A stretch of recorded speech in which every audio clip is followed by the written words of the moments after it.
The world is wide, the people diverse, but Christ's love binds us, his kingdom comes first. United in mission, his gospel to share, making disciples, his heart we declare.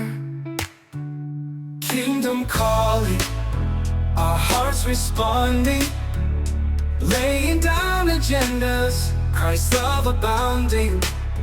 Diverse yet one, his body moving. Hey everyone, welcome to our deep dive today. We're going to be checking out this master's paper on leadership. Really fascinating stuff. It is. It's by Bevan Ginder. Oh yeah, Bevan. You might know him from his work with YWAM, Youth with a Mission.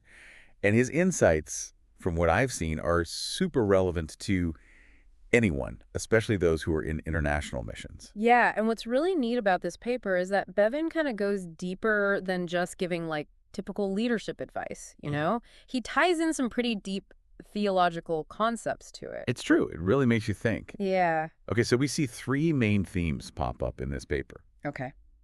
God's Hesed love, innovation in leadership, and then lessons from leaders in Africa. Nelson Mandela's in there. We're going to unpack each one and look at how those apply to you in your own leadership journey. Yeah, and they kind of all build on each other too. So like Bevan argues that really getting God's Hesed love, understanding that can actually help us be more innovative and courageous leaders. Yeah. Hold on a sec. Let's back up for a minute, just for those who might not know what exactly IS Hesed. Right, yeah. It sounds a little technical. It's a Hebrew word, and we usually translate it as steadfast love or mercy or sometimes loving kindness. But it's way more than that. Like, it really speaks to God's unwavering, unconditional love for us, even when we, screw up. Yeah. I remember Bevan, he actually quoted a definition that really stuck with me. Okay. It said, Hesed is when the person from whom you have a right to expect nothing gives you everything. Oh, that's good. That's a great way to put it. Isn't it? Yeah. And Bevan connects that idea of Hesed to leadership in a really kind of surprising way. Okay. He says that when we get God's Hesed, it can actually make us bolder, make bolder requests. It's almost counterintuitive because you would think if we understood just how undeserving we really are, Yeah. that it would make us shrink back, not ask for more. That's true, yeah. But Bevan gives us examples from the Bible, like Moses asking to see God's glory. After the Israelites, they totally messed up. Or the centurion who humbly but boldly asked Jesus to heal his servant. These were leaders who knew they weren't worthy. Right. But they also got how big God's Hesed was. So they were able to ask big because they knew that God's love and generosity were even bigger. Yeah.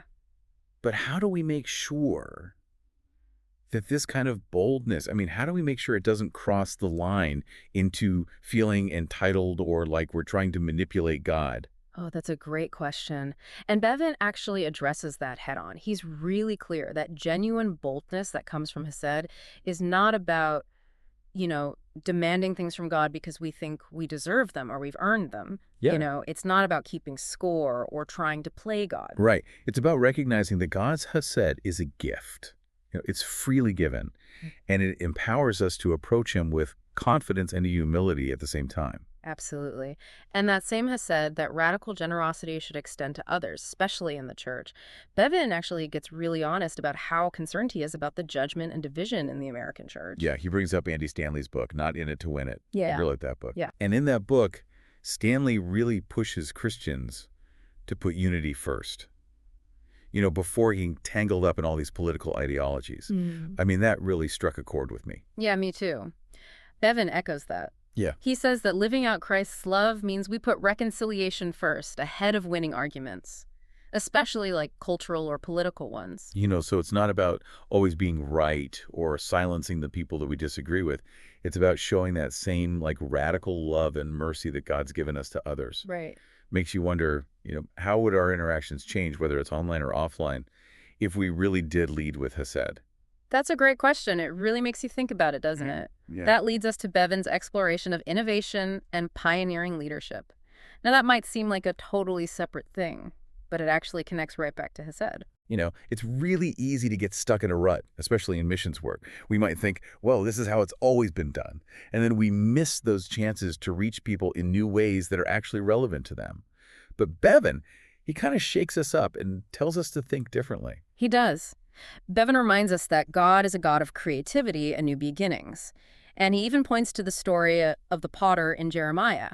God's reshaping the clay, showing he's willing to change and adapt. And Bevan's basically saying our leadership should have that same flexibility. So we can't be fatalistic. Yeah. Right? We can't just think that history is fixed.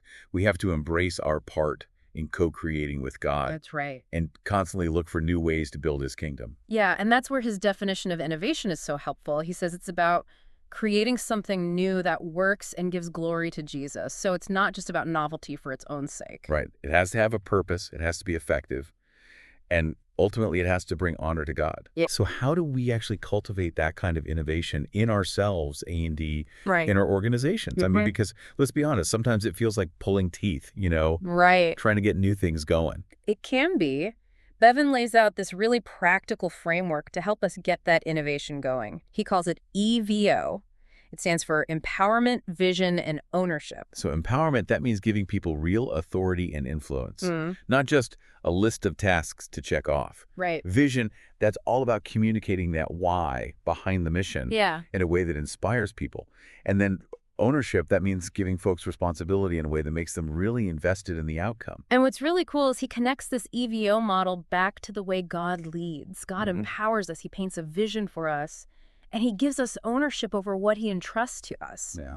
So we should mirror that in our own leadership. Yeah, it's like that reminder that we're called to be stewards, not dictators. That's good. We need to empower people, not just control them. And he even uses the example of God giving Adam and Eve authority in the Garden of Eden. Yeah. But it's so fascinating how he connects this model to avoiding what he calls mission drift, which is when organizations kind of stray from their original purpose as time goes on. Oh, yeah, that's such a good point. And I've seen that happen myself, Me too. And it often happens because leaders get so focused on just keeping things the way they are that they lose sight of the bigger picture. And Bevan points out this thing called the curse of knowledge. Oh, the curse of knowledge. Yeah. What is that? That's when people who are experts, they get so stuck in what they know that they don't see the need for fresh ideas or new ways of doing things. And Bevan's saying that is like a huge roadblock to innovation. It's not enough to just have the experience, right? That's right. We have to be willing to question everything, challenge the way we think, and be open to new ideas, even if they come from unexpected places. I like that. Bevan, he suggests asking what he calls disruptive questions. Those are the kind that shake things up and make us reevaluate our methods and how we're doing things. So always asking ourselves, why are we doing it this way? Is there a better way? Exactly. Yeah. That will make us less likely to get stuck, Right. and more likely to find creative new solutions. But that takes humility. It does, big time. Doesn't it? Yeah. Humility to admit we don't have all the answers, to listen to people who have different views, different experiences than us. And at the end of the day, that humility to acknowledge that we're not really in control. God is. That's such a good reminder. Yeah, I think it's a good reminder for all of us. It's so easy to get caught up in our own plans and strategies that we forget to really depend on God for wisdom and guidance. Bevan just reminds us that innovation isn't just about what we can come up with on our own. Yeah. It's about partnering with God, seeking his direction, Yeah. and being open to letting him work through us in ways we might not expect. I think that's what makes this whole approach so inspiring. Yeah. It's not about just success for success's sake. It's about being faithful with what God has given us, the gifts and resources, and using those to advance his kingdom in big and creative ways. Wow. This has been a lot to think about, and I feel like we've only just scratched the surface of what Bevan's got to say. Yeah. It seems like this concept of Hesed, it really is the foundation of his approach to leadership. It shapes everything, from how we approach God to how we cultivate innovation and empower others. I think that's a great observation. It seems like he's calling us to a different kind of leadership altogether. One that's grounded in humility and generosity and deep trust in God's goodness. Yeah, it's a challenge for sure. It is. But it's also incredibly exciting. Now stay tuned, because in our next part, we're going to explore how Bevan connects all these concepts to the life and leadership of Nelson Mandela, and that is really I fascinating. can't wait. Our hearts responding, laying down agendas, Christ's love abounding, diverse yet one, his body moving. All right, so welcome back to our deep dive into Bevan Ginder's leadership paper. Yes. We were just looking at his thoughts about Hesed and innovation. Right. And now let's shift gears a little bit and look at this fascinating part of Bevan's paper, his exploration of leadership lessons we can learn from Africa, Okay. and in particular, the legacy of Nelson Mandela. You know, when I first saw Mandela's name in a paper about leadership within YWAM, I was kind of surprised. What's the connection there? Oh, it's actually brilliant. Yep. Bevan draws this parallel between Mandela's experience on Robben Island and the kind of challenges that leaders face in missions work, Okay. especially in situations that might feel limiting or even oppressive. Remember, Mandela spent 27 years in prison, Oh, yeah. for his activism against apartheid. I remember learning about Robben Island Right. in school. They wanted to break those activists, Yeah. to silence them. Right. But Bevan points out that Mandela and the other prisoners, they actually turned that prison into a place of learning and growth. Absolutely. They actually called it their university. Right. And they taught each other. They shared knowledge and they kept their minds sharp. And they were focusing on things that would help them lead a post-apartheid South Africa. It's like, imagine that. A university inside a prison. It's amazing. And Bevan uses this to highlight how powerful education can be, Yes. even in really tough situations. He's saying that leadership development doesn't have to mean fancy degrees or expensive programs. Yeah, It can happen anywhere, as long as people have the right mindset and the commitment to grow. that's right. And it's not just about cramming information into your head either. Bevan points out that real education, the kind that shapes leaders, that goes way beyond memorizing facts. Right. It's about developing critical thinking, empathy, the ability to lead, and the courage to envision a better future. So what does that look like for us? Right? I mean, in a practical sense, Yeah. for leaders, Mhm. especially those in missions, are we all supposed to start our own little Robben Island universities? Not necessarily. But he is encouraging us to be resourceful, to look for learning opportunities wherever we are, and to see challenges as chances to grow. Think about all those mentorship programs within YWAM, for example. Oh, yeah. They're a great example of that. That's true. There's so many experienced missionaries, who are ready to invest in those younger leaders coming up, Huh. to share their knowledge, to walk with them. It's almost like an apprenticeship, Yes, learning by actually doing, just like Mandela and his fellow prisoners. exactly. And Bevan brings up the idea of leadership development that's tailored to the context. Okay. He says good leadership, it has to be rooted in those universal principles, but it also has to be relevant to the specific situation where it's happening. It's a tricky balance to strike. So we can definitely learn from Mandela's commitment to education, Yes.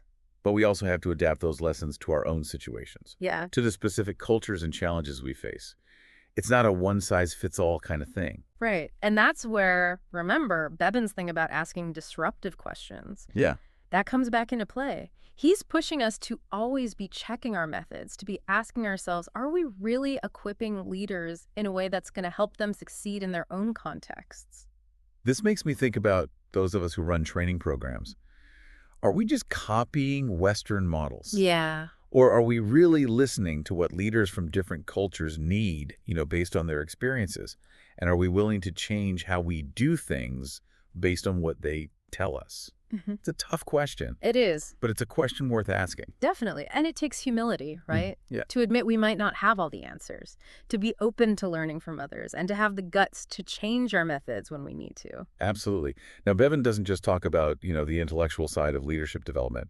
He also talks about rest, restoration, and reconciliation, Yeah. and how important those are for leaders, especially in a faith-based setting. Oh, that's so key. It's almost like he's saying, okay, we've talked about boldness, innovation, and education, but let's not forget to take care of ourselves, both physically and spiritually. It's a crucial point.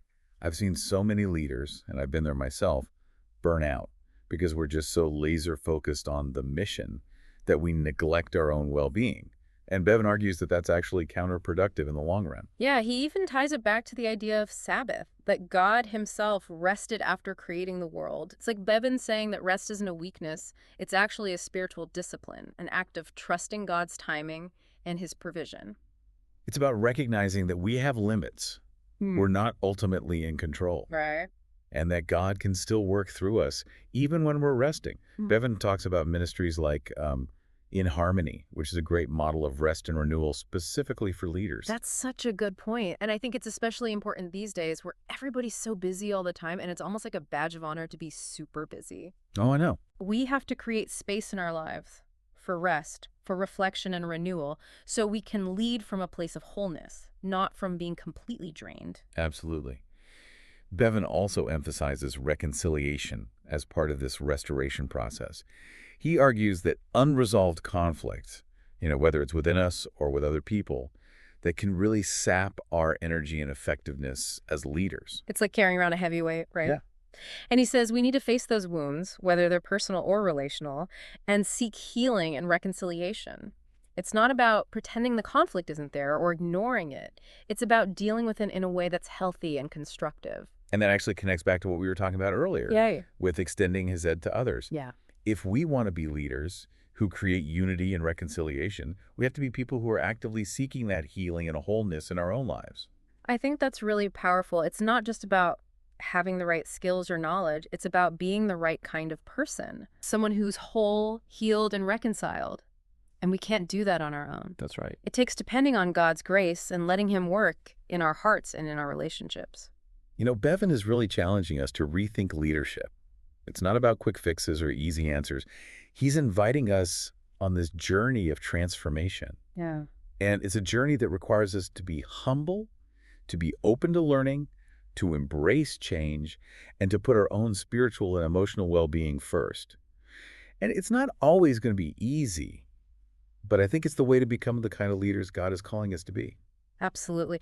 So we've talked about Hesed, innovation, lessons from Mandela, the importance of rest, and the need for reconciliation. It's a lot. What's standing out to you so far?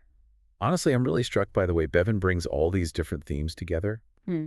They seem so different, but he weaves them into one vision of leadership. That's so true. And he's showing us that it's not just about what we do, Right. but it's about who we are, how we relate to God, how we relate to others, and how we take care of ourselves.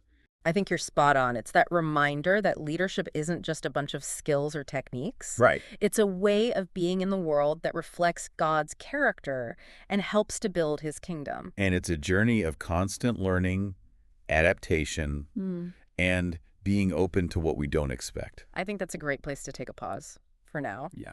When we come back, in the final part of our deep dive, we'll look at some of Bevan's more practical advice for how we can actually put all this into practice in our own leadership roles. Our hearts responding, laying down agendas, Christ's love abounding, diverse yet one, his body. Okay, so welcome back to the final part of our deep dive into Bevan Ginder's leadership paper. I'm excited for this. Me too. We've covered Hesed, innovation, even learned some things from Nelson Mandela. But let's get practical, right? How can we actually take these principles and make them work in real life? Because, theory is great. Right. But when you're facing those day-to-day leadership challenges, sometimes it doesn't feel very helpful. Totally. And the cool thing is, Bevan doesn't leave us hanging with just these big ideas. He actually gives us concrete ways to apply them, especially within organizations like YWAM. And he does it in a way that's both practical and really thought-provoking at the same time. Okay, I'm all ears. Give me an example. All right. So one of the most interesting things he does is he critiques those traditional classroom-based learning models, Yeah. especially for leaders in the global South. He says they often miss the mark when it comes to being relevant to their culture and actually applicable to real-life situations. Yeah, it's like trying to fit a square peg into a round hole. Exactly. You can't just take those Western leadership models and plop them down in different cultures and expect them to work. Bevan's basically saying context is key. Makes sense. So what does he suggest instead? Well, he points to disciple-making movements, or DMM, as a much more effective approach. Oh, yeah. You familiar with that? A little bit. So they emphasize what they call a minimum viable process, which basically means empowering those local leaders to multiply disciples, but in a way that fits their own culture. Okay, so it's about finding what works in that specific context, not just imposing some prepackaged program from the outside. Right. But how do you equip those leaders to do that? You can't just throw them in the deep end and say, good luck. Right, exactly. Yeah. Bevan highlights mentorship and apprenticeship, which, YWAM is already great at. It's that learn by doing approach, working alongside someone more experienced, which is often way more effective than sitting in a classroom. Oh, absolutely. Yeah. There's something about learning from someone who's actually been there, done that. It's less about theory and more about real-life wisdom. Yeah, and it fits perfectly with that idea of Shema that Bevan talks about. That deep listening and paying attention to God and to others. Mentorship creates that safe space where that kind of learning can happen Yeah. in a relationship. So it's not just about information, it's about character development too. So it sounds like Bevan's suggesting we move away from that purely academic, information-heavy training Yeah. and move towards a more well-rounded approach, right? Uh-huh. One that combines spiritual growth, practical skills, and hands-on experience. That's exactly it. I like that. And he even gets creative with how to do that. He talks about using storytelling as a main teaching method, doing those right brain exercises, to boost emotional intelligence and creativity, and using technology to connect mentors and learners across different cultures. Now you're talking. I love using creative ways to make learning fun and relevant. But all this right brain stuff, does that mean we all have to become artists? Is he saying practical skills aren't as important? Oh, no, not at all. Okay. He goes on to list very specific skills that he thinks are crucial for good leadership. Things like conflict resolution, good communication, team building, strategic planning, how to manage money, all that practical stuff. So it's not one or the other. Right. You need both the soft skills and the hard skills. You need both. You need the heart and the head working together. I like that. Okay. Makes sense. And he emphasizes that leadership development, this isn't a one and done thing. It's an ongoing journey of learning, growing, becoming more like Christ. It's about creating that culture of learning, Yeah. right? Where people always feel encouraged to learn new things, try new things, and even learn from their mistakes. Yeah, that's a culture I'd love to be a part of. Me too. But I gotta be honest, some of this can feel kind of overwhelming, especially if we're already stretched thin. Where do we even start? It's a good question. And I think Bevan would say start small. Okay. Pick one area where you're feeling stuck or challenged and focus on putting just one of these principles into action. It could be as simple as committing to a weekly mentoring session with a younger leader, or maybe try incorporating more storytelling into your teaching. Just start somewhere. Such good advice. It's about those little steps, those small changes that over time can make a huge difference, both in our own lives and in the organizations we lead. After this whole deep dive, it's hitting me that leadership, it's so much bigger than just hitting goals or checking things off a list. Right. It's about really investing in people. Yeah. Equipping them, empowering them, and creating that environment where they can thrive and make a real difference in the world. I totally agree. And I think that's why Bevan's work is so important. It's calling us to a different kind of leadership, one that's rooted in love, humility, and serving others. Well said. And as we wrap up this episode, I want to leave you with one last thought from Bevan. He says, the greatest challenge and privilege of leadership is to create environments where people become more like Jesus. Wow. That is powerful. It's not about building empires or just achieving success, right? It's about shaping people's hearts and minds. It's about making disciples who will go out and change the world. So true. So go out there, deep divers, and be those kind of leaders. Leaders who empower, who innovate, who rest, who reconcile, and most importantly, leaders who point others to Jesus. Thanks for joining us on this deep dive into Bevan Ginder's work. It's been a great conversation. Absolutely. Until next The time. world is wide, the people diverse. But Christ's love binds us, his kingdom comes first. United in mission, his gospel to share. Making disciples, his heart we declare. Kingdom calling, our hearts responding. Laying down agendas, Christ's love abounding. Diverse yet one, his body moving. Disciples making, his kingdom renewing. No more divides, no territory wars. Denominations fade, his love's open doors. Forget who gets credit, just Jesus exalted. Policies give way, his hearts are uplifted.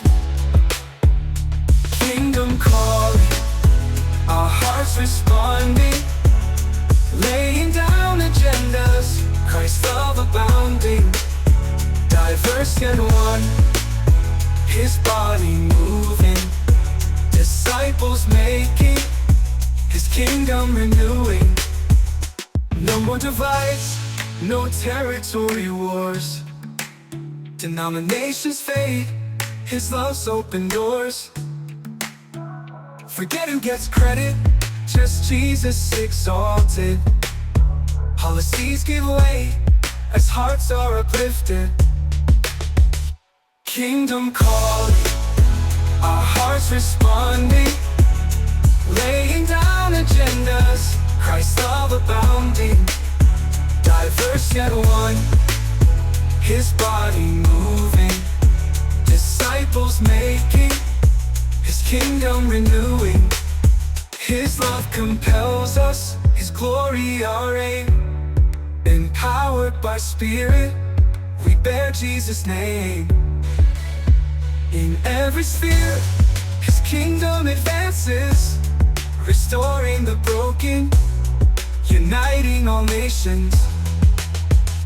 Kingdom calling, our hearts responding, laying down agendas, Christ's love abounding. Diverse yet one, His body moving, disciples making, His kingdom renewing.